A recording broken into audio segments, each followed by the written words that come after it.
Kumustamos mga amigos naking mga customer.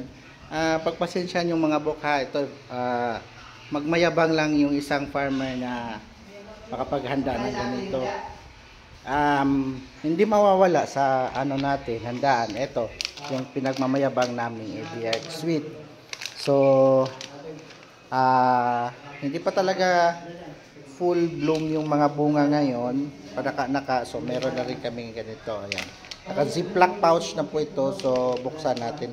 My loves, pwede mo ba ito mano? My loves, pwede mo ba ito mabuksan? Ayan, so ayan.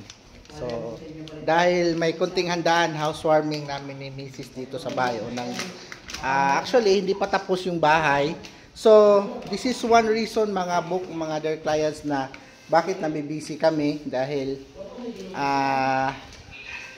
tutok po kami ni Mrs. sa paggawa ng bahay, sa pagbili ng materyales, sa mga every detail po. So, kita nyo naman, ito yung mga plywood. So, wala pa po kaming higaan.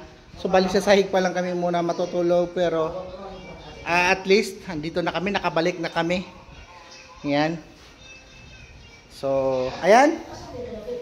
Kita nyo naman. So, ito po yung pinagmamalaki nating EBX Sweet. Ayan. So, ayan, ano lang yan, tawag nito, naka ziplock lang yan. Yan, o, kita nyo yung mga, yung laman niya, o, yan, o. Yan. So, pag hindi maubos, syempre, balik lang to. So, ito po yung nakaganda. Yan. Naka ziplock pouch po ito. So, sa mga mag-i-inquire, balak magpa-supply ng ganito, mensahe direkta lang po kayo, ha. So, we can supply whole fruit and then yung mga ganito, naka-frozen na, ready to eat na. So, hopefully, ayan, maging into production ito this year. So, hopefully, sa mga clients namin na pabunga na, konting chill na lang mga sir, mga ma'am. Babawi na po talaga yung investment nyo. So, ayan. So, hindi ko lang ito papatagalin mga bukha. So, unang araw namin dito ngayon sa bahay ni Mrs. So, actually, hindi pa talaga tapos. So, ayan. Mamaya kung may mag-request na mga farmer. Farmer tayo sa lahat po ng karanasan namin bilang farmer na integrate po dito sa bahay na to. Mula sa mga pagsubok, sa mga bagyo. Andito po. Na-integrate namin ni Mrs. dito sa bahay na to. Binuhos namin. So, ayan. So, let's eat. Ito, gano'ng kakapal, oh? Ayan, oh. So, ito, makapal, oh. So, pag yung isang bunga, ganyan. Tapos, wala nang seeds. Ayan, ready to eat na yan. Oh. Kita nyo naman, oh. Yung meat niya. Gano'ng kakapal?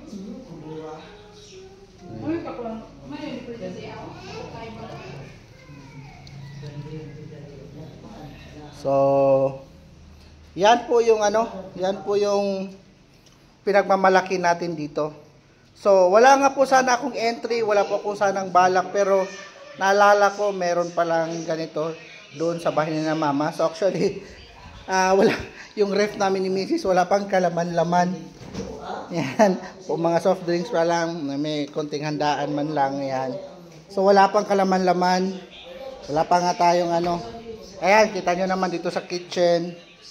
Yan, wala pa, hindi pa po tapos mga sir. Hindi pa po tapos, yan, hindi pa tapos. Pero at least, matirhan na namin ni Mrs. So, ongoing na yung construction. So, dito naman sa likod, ginagawa yung dirty kitchen namin. So, kakatapos lang buhusan ng flooring. Yan, kakatapos lang mag-flooring dito. So, maliit lang yung bahay. Nasa mga almost 100 square meters siguro. Floor area. Mga roughly. Hindi, mga 80. So, ayan mga bukha. Binibida ko lang palagi yung pinagmamalaki natin dito sa aming lugar. Yung EBX Sweet, which is na-discover ng father ko. Wala pa. So, una, housewarming namin, and then, Yun, birthday din ng in-law ko. Ay, palapit. Yan, 60 years old siya ngayon. So, yan, may kunting handaan lang. And then, yun mga bok ha. Pag may bala kayong magpa-supply o order ng mga ABX with fruit, malapit na po yung season na marami tayong makukuha. Okay? Maraming salamat.